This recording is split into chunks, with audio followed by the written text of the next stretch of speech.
Hi, this is Dr. Jose Saldivar with another episode of the Way to College podcast. And man, this podcast has been a real blessing. It's given me an opportunity to connect with folks in my network, folks outside of my network, um, and it's given me an opportunity to just keep in touch with folks.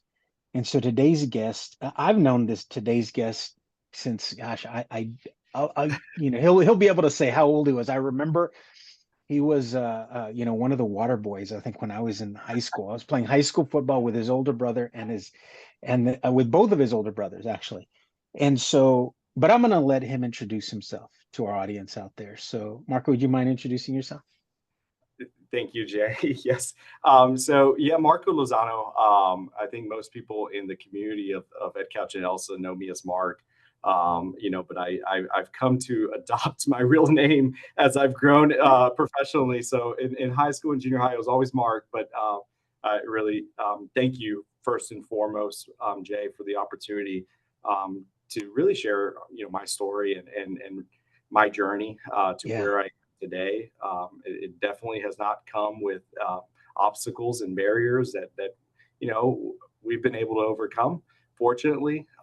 So thank you. And as I mentioned to you early, just really appreciative of the platform that you have created. yeah, Because I go back and looking, perhaps early in my high school career, is needing to hear this advice, yeah, needing to hear those mentors that can perhaps shed some light on their journey, and knowing that although everybody's journey is very different, we all share the same obstacles and barriers. mhm, Um, and perhaps just if I can help just one individual that's listening to the story, to me, it's worth the time to really share. well, well, thank you. And I know, I've been following your journey. I think up close, right, when we were on the board together, and then since then, also continue to follow your journey. And so, I think this is long overdue. Yeah. And every time I wanted to reach out, it was like, oh, he's doing something else, or he keeps advancing, so I need to catch him at some point. But Mark, when I start this podcast, when I get things started, I always ask my guests, if you had to identify a starting point for your educational journey, where would that starting point be for you? Gosh, Jay, it's so hard because I anticipated and I knew this question was coming, and you still you still don't have the answers. And really, for me, Jay, I will say I was a first generation college graduate in my family. I would say my introduction and exposure to higher education, I'm going to give a lot of credit in sixth grade, the implementation of Gear Up. I think that was my first taste of what was out there. We were the inaugural class for the Gear Up program. And I think this was initiative, if I'm not mistaken, really high areas of opportunity. I think Edcouch-Elsa ISD, perhaps even all the districts in the valley implemented this program, but we were the inaugural program and we were the guinea pigs. And really, that exposure to college and what was out there really started then. Um, Probably the second time that I really kind of looked at, where the opportunities were, what was out there in the future. I look back at my brother Jorge. George was top 10 in his class. I am 8 years younger than him. So I always looked at him and even Rolly as my role models growing up. And I still do to this day. But they were always my inspiration. So when Jorge was going through the college recruitment process, because he was looking at a football scholarship, he was talking to Columbia University, ended up going to Trinity, but I think kind of just taking a back seat to his recruitment to college really opened up my eyes. And it was at that point where I probably set a goal, an internal goal, to really get to where he was at. and be in his shoes 8 Mhm. years later, right? So fortunately, I think that in addition with just the colleague exposure that I got to gear up was really what spearheaded my journey, or actually kickstarted my journey to want to grow. That's awesome. That's awesome. I think not everybody's fortunate that they have somebody ahead of them that they can look to guide them. So one, I think you were fortunate in that sense, but also, like you said, being a part of that first Gear Up grant. And Gear Up is a huge, provides a number of opportunities for students today. But really, as you said, to be the guinea pigs and to really kind of let's see what we can do with these kids. I think that's awesome.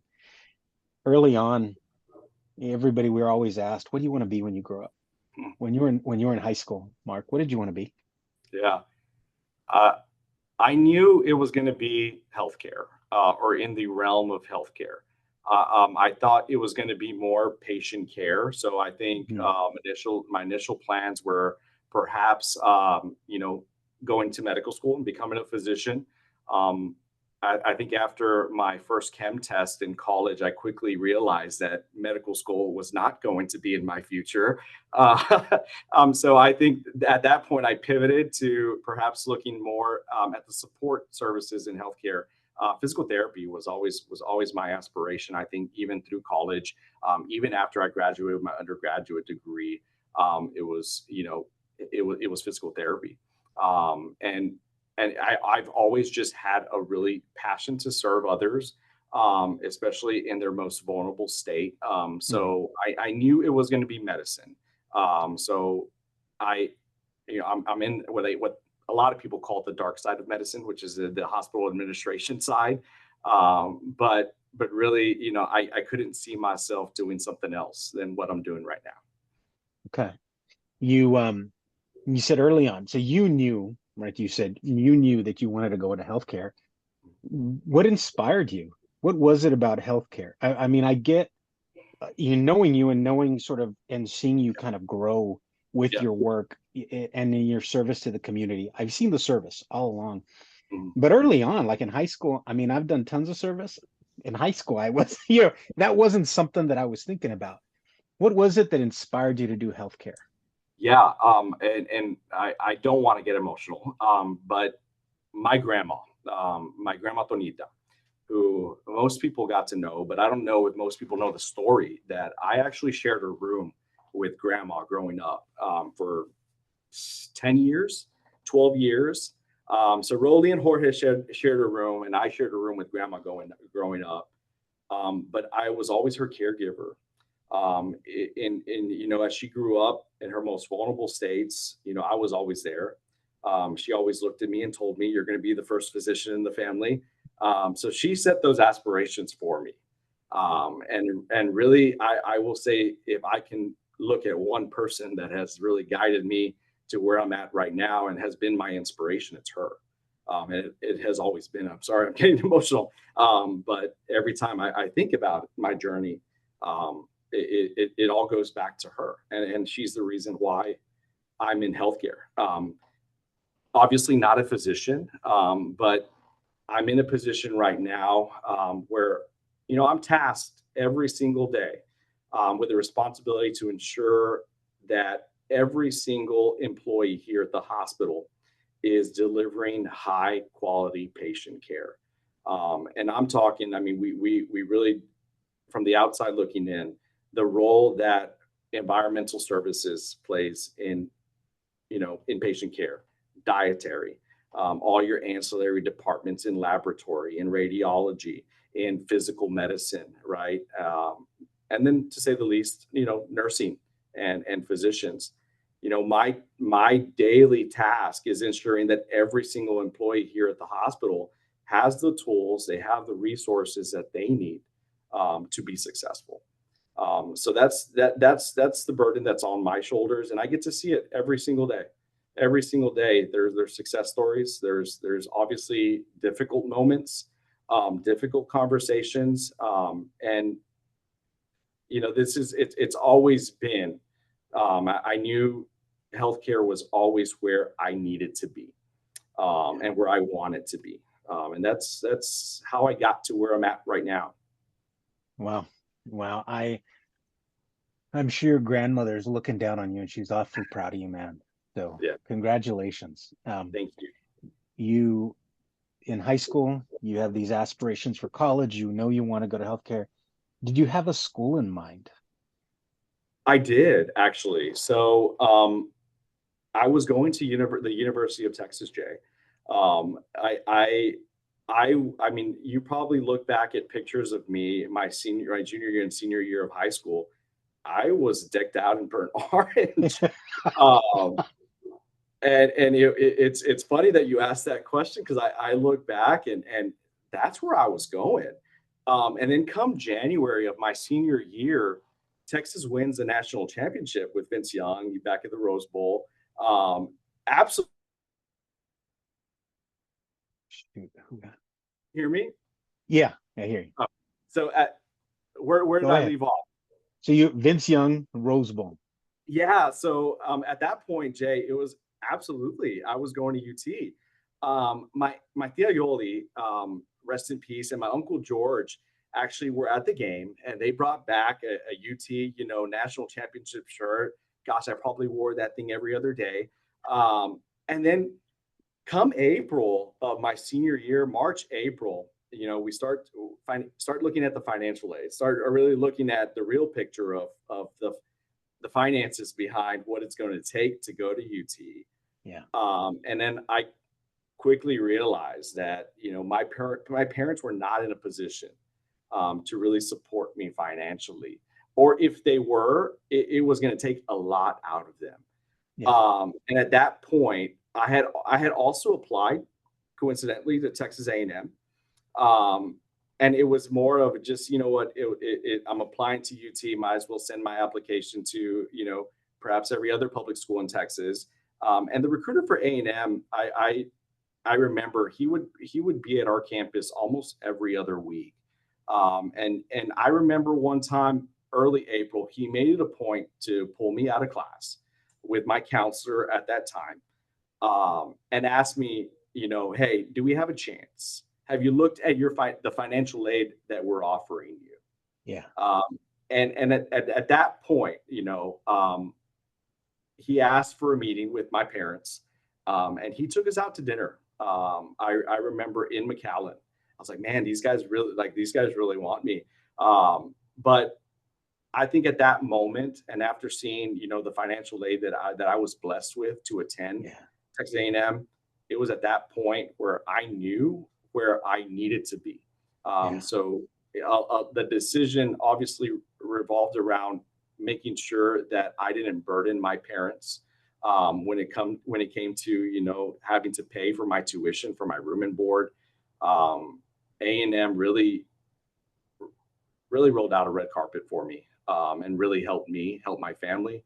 And I remember the day where I decided to shift gears and really took off my burnt orange shirt, and I've never put it back on. it's And I made a decision, Jay. It's funny because I made a decision to go to A&M without ever visiting the campus. Um, my first time on campus was my new student orientation, Wow. with my parents, to College Station. I'd never been to College Station, Texas, Wow. nor had I any desire to go to College Station, Texas. But it has been one of the best decisions in my life. Is really choosing um, to take that step and go to Texas A&M. Now, Texas A&M, very different from Edcouch-Elsa, Edcouch-Elsa High School. And not only just I think demographically, but the size, Yeah, right? What was that transition like for you?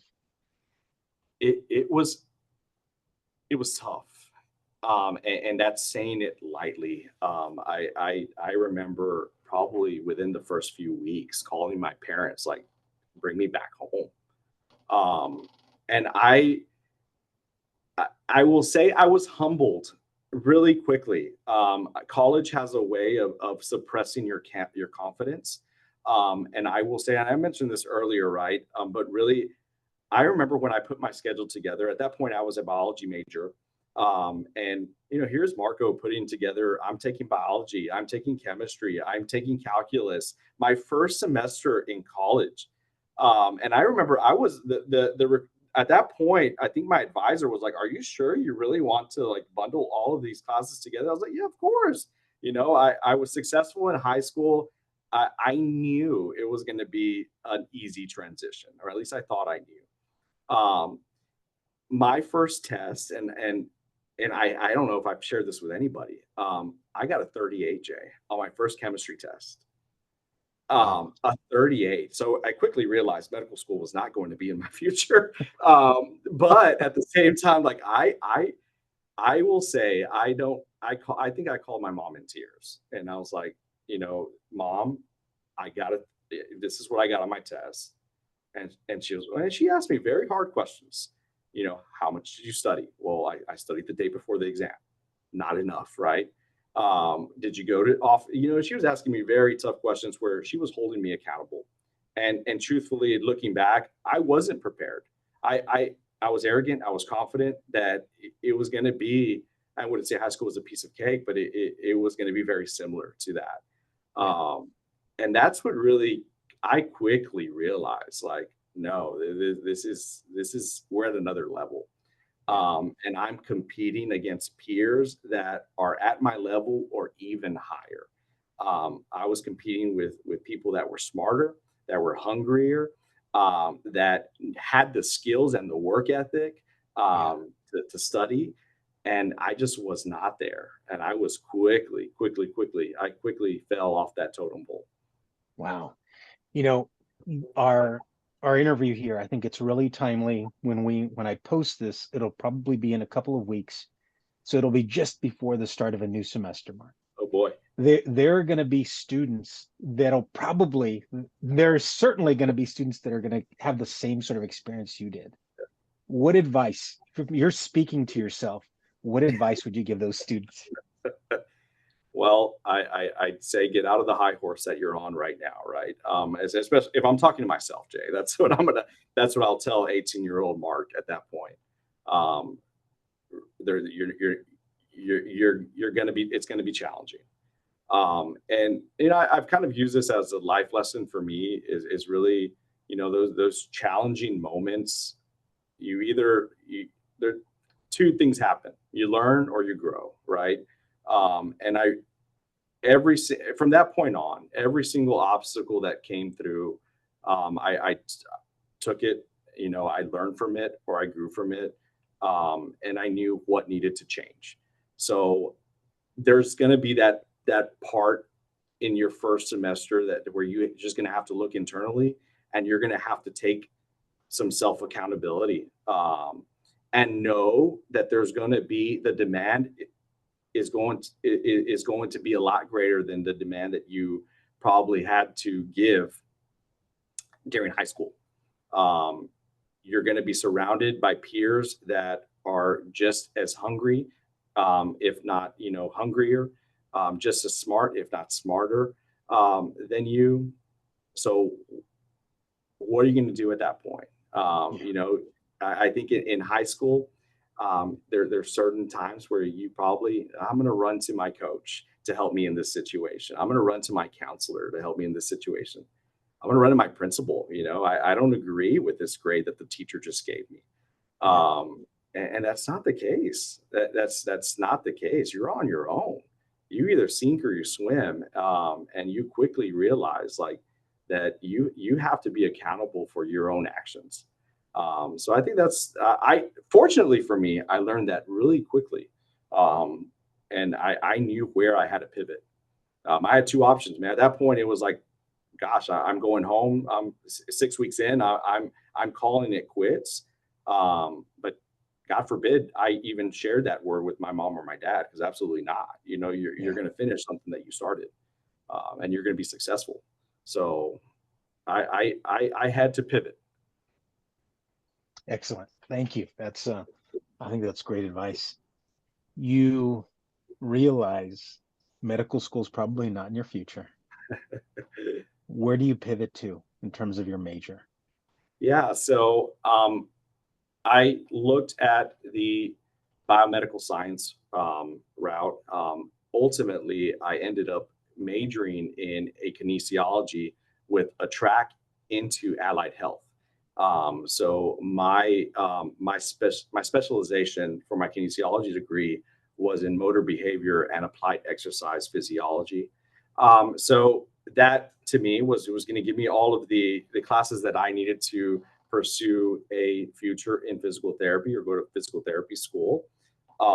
So that's where that pivoted to, and really looking back retrospectively, that's where I probably should have had my eyes set to start because I knew I loved that aspect of medicine was rehab. And I was out to your point earlier in the conversation. I'd been around athletic training for quite some time. Probably going back to my elementary years and just being on the sideline of Edcouch-Elsa football games. So I was always exposed to it. So fortunately at A&M, I was able to go into the athletic training program as I finished as I went through my allied health degree. I was also able to get in and join the athletic training program there. So gave me a very unique opportunity to work with the football program at Texas A&M. I worked for the basketball program. I worked for the track and field program, and that made college for me even more difficult because that involved traveling. That involved, hey, we have a game on a Tuesday. That means as a team, we're flying out Monday. We're coming back late Tuesday after the game, or perhaps even Wednesday. So I had to rely a lot on myself to catch up a lot of the times.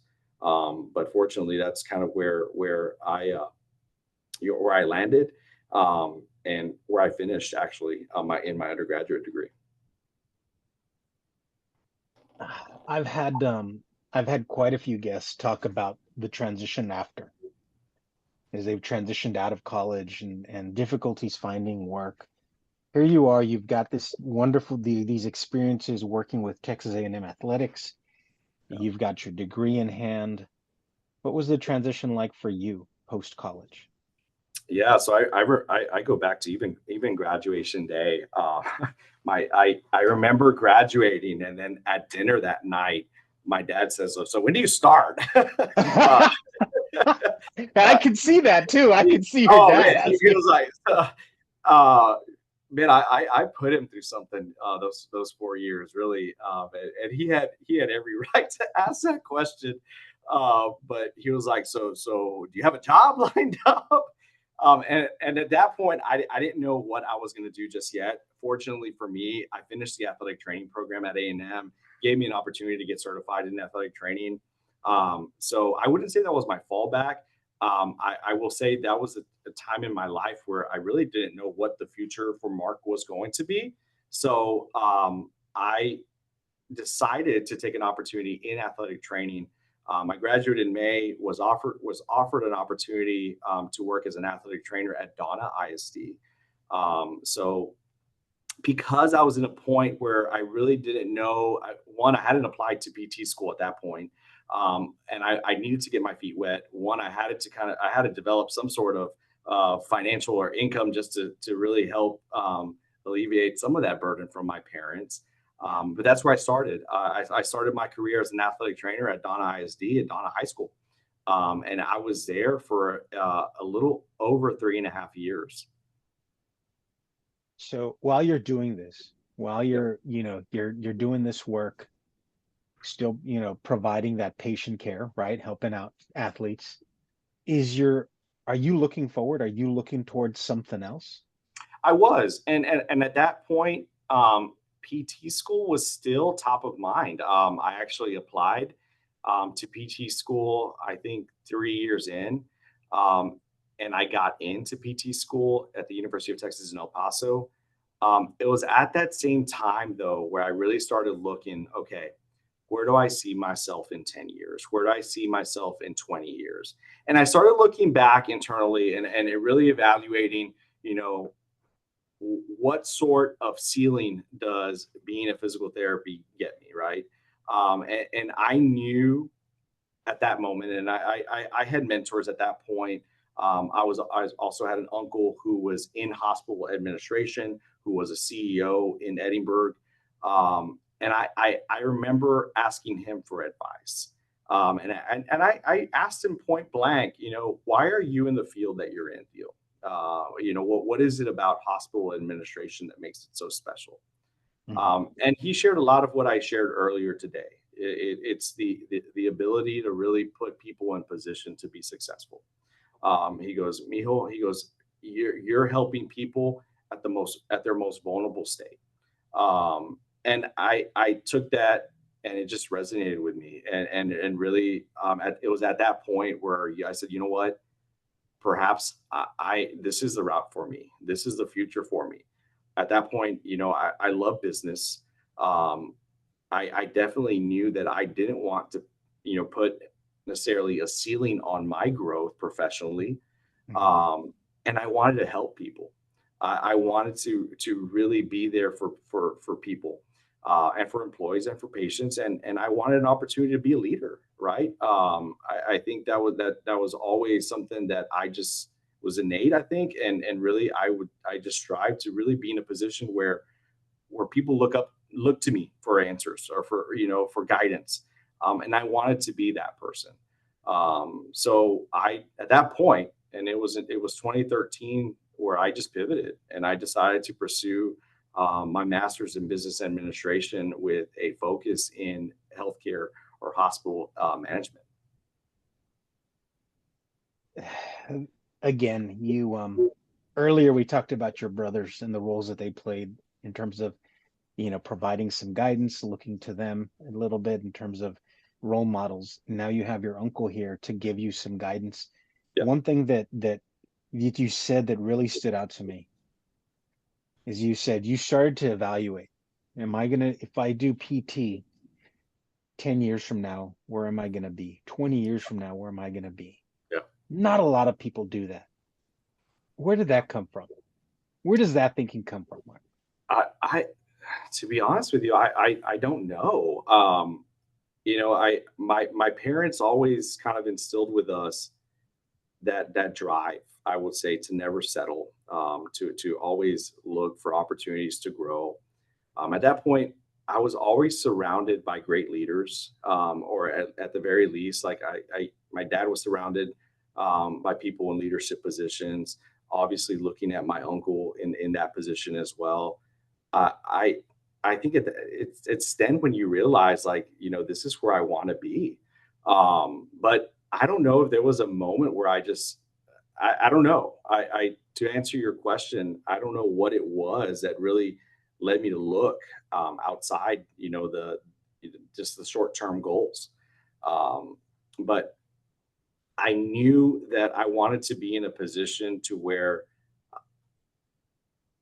I was helping, I was helping others, and really where there was in a position where the opportunities were going to be plentiful, and I was going to be able to grow. Thank you. Earlier, when we were just getting started, you talked about some of the barriers, some of the challenges that you experienced. So clearly you talked about the challenge that A&M presented, transitioning to Texas A&M, right, and your courses and whatnot. Professionally, have you experienced any challenges, any obstacles that have made your journey difficult? I will say, hospital administration is probably one of the hardest fields to crack into.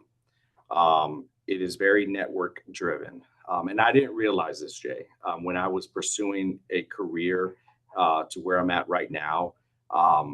This career, it's a very small niche. There's a very small group of leaders in hospital administration. But the majority, I would say 90%, took a very traditional route to get to where I'm at right now. I didn't realize that there are MHA programs that provide, or Masters in Hospital Administration programs that provide internship opportunities with large healthcare systems, large healthcare corporations. And that network is very much established in our field. So had I known that, back when I was making a decision on where I was going to pursue my master's, I'd probably have done things a little bit differently. But I say that because that in itself gave me a huge, obstacle and hurdle that I had to cross. Mm. I really had to knock on doors. I really had to be persistent. And I really had to really look at my internal network to how I was going to really break that front door. And I share this with others that are trying, because there's people are trying to really take that next step and get into hospital administration. And I said, look, when the key doesn't open the front door, then go knock on the back, right? Go to the back door, and you got to knock that down, knock it down. And it only takes one person to give you that chance and to give you that opportunity. And fortunately for me, I was given that given that person to really give me an opportunity to show what I can do. And that's how I got to where I'm currently at right now. I love that. I love that advice, because I think, like you said, a lot of folks thinking about, maybe they see themselves getting into healthcare in some capacity.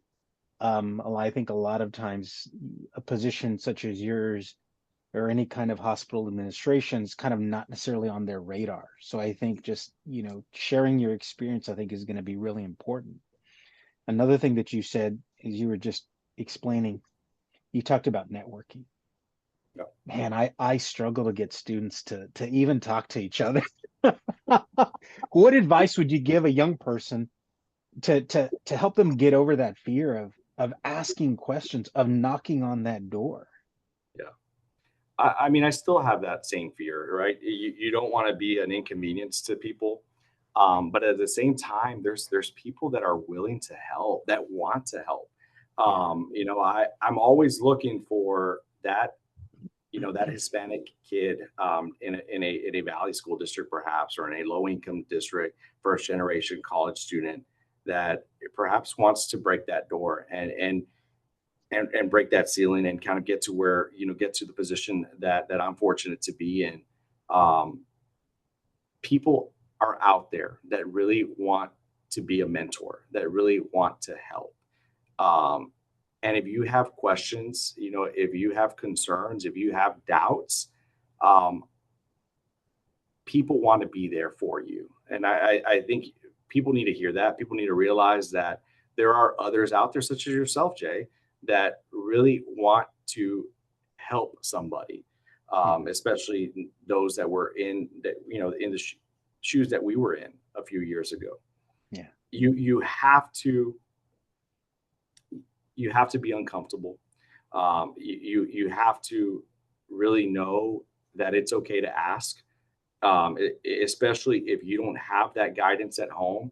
If perhaps there's questions that you have, you need to be vulnerable. You need to be in a position to where that you don't have all the answers yourself. And there's others that want to share their story, that want to put you in a position to where you're successful. They really want to be that guide for you. So I think it's never a bother when somebody sends me a text or sends me an email asking for some guidance. I love those opportunities. And you need to find that person for you. Somebody in somebody that, perhaps a mentor or somebody that you strive to be in their shoes or in their position at any point in life. I think it's never a bad idea not to reach out, because you never know, who's going to open that door for you, or who's going to know somebody to open that door. Yeah, I love that. I love that. I think that's great advice. Tell us about the work you're doing now. What's your position, and what do you enjoy about this work? Well, so I'm currently the chief operating officer at Laredo Medical Center. So I've been in Laredo, Texas for a little over 3 years, actually. But day to day, obviously, is the daily operations of our hospital. And I mentioned this earlier, but I don't provide necessarily the patient care myself. But I have to ensure that every single employee here has the resources that they need to be successful. Are we staffed adequately, right? So I have to look at it from a lot of different lenses, coming in. The very first thing that I come in every single morning is I look at our census, right? I look at our opportunities. I look at staffing. How many holes do we have in the emergency department? And what do we need to do to perhaps safely, move that patient through the continuity of care here at the hospital? Obviously, in between that is the business aspect of hospital. Where are we? Where are we at financially? Are we in a position to grow? Are we, what day to day? It's really you're putting out fires, right? Things there are challenges every single day. It's different every single day.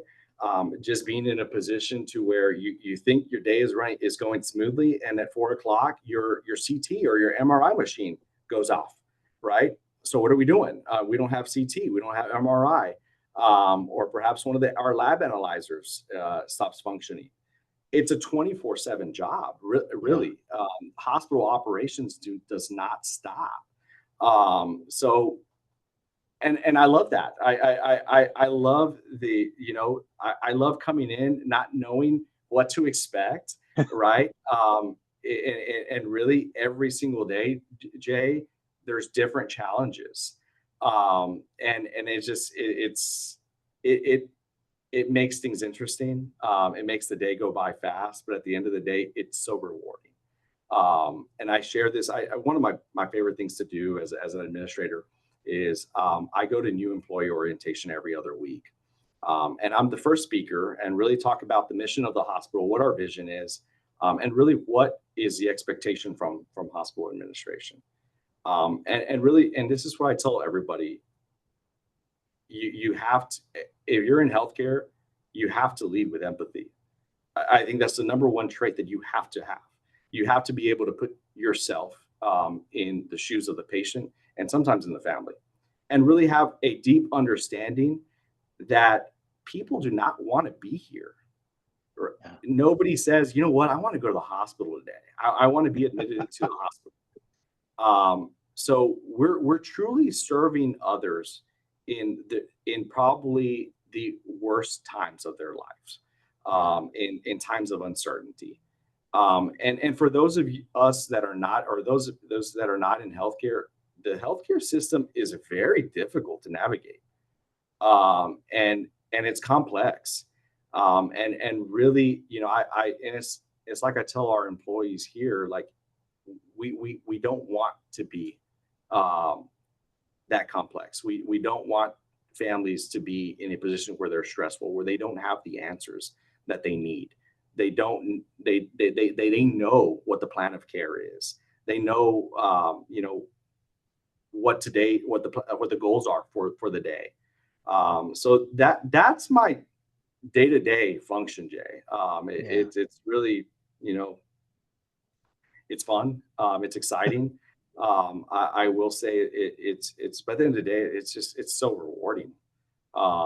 Hearing success stories, hearing the great outcomes.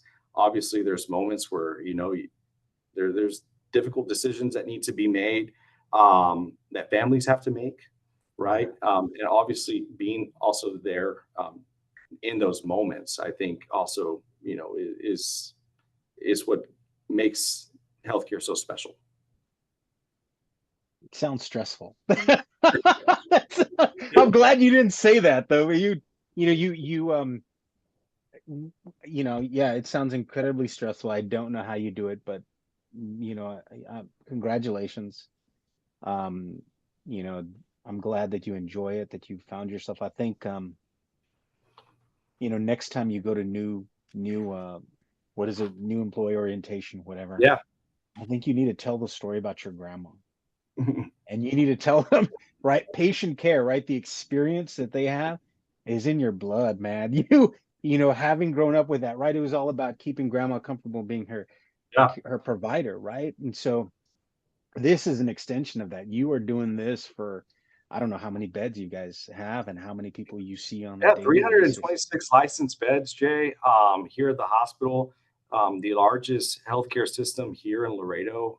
And you don't realize how big Laredo is. We're a community of 300,000 people here, the 10th largest city in the state of Texas. So yeah, so it's a beautiful community. We've come to love Laredo, and just the people that make Laredo what it is and so special. But yeah, so very similar, obviously, to the valley and Yeah. demographics, and it's just the loving nature and culture of the valley. So yeah, it's very large healthcare system. So Wow. Well, congratulations. I know you're busy.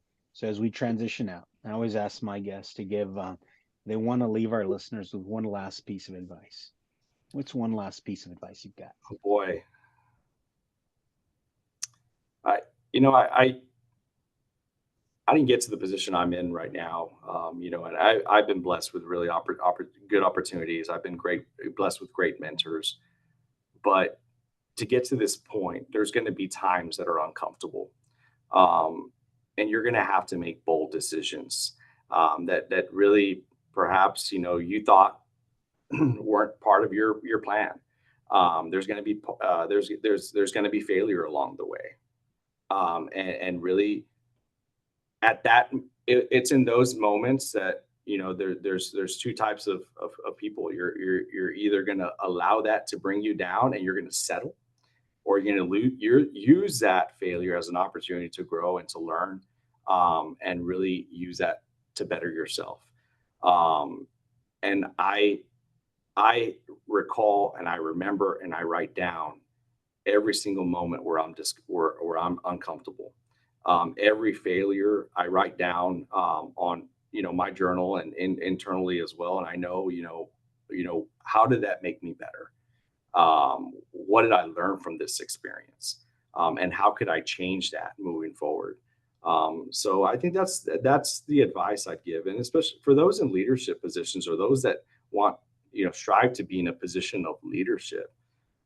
There's a term that a professor at Trinity University, who's award-winning professor in healthcare administration, and I listened to him about a year ago, Amir Kazi, and he developed a term called "ambitious." We have to show humility in everything that we do, and I think this goes beyond healthcare. This is just in leadership. You have to be you have to be humble. You have to show humility in the most vulnerable moments, and you also have to be ambitious, right? Not egocentric and not lead with confidence, but could I say this? Low ego, high drive, right? That's really Mm, how the term was adopted, and I use that every single day. I have the word written down here on my computer, and really use that as my daily mantra. I love that. I love that. Marco, thank you for your time. Thank you for your story. I know it'll resonate with a lot of folks out there. And so I'm excited to share it. Um, and again, just thank you. Thank you for the work that you do too. Thank you, On Jay. behalf of all of the people you serve and the families out there, thank you and congratulations, man. I appreciate it, man. Thank you so much. This concludes another episode of the Way to College podcast. Thank you to our guests. Thank you to all of our listeners out there. Please share the podcast with one other person. Don't forget to subscribe, rate, follow, and all of that good stuff. And we'll see you again soon. Thank you and bye bye.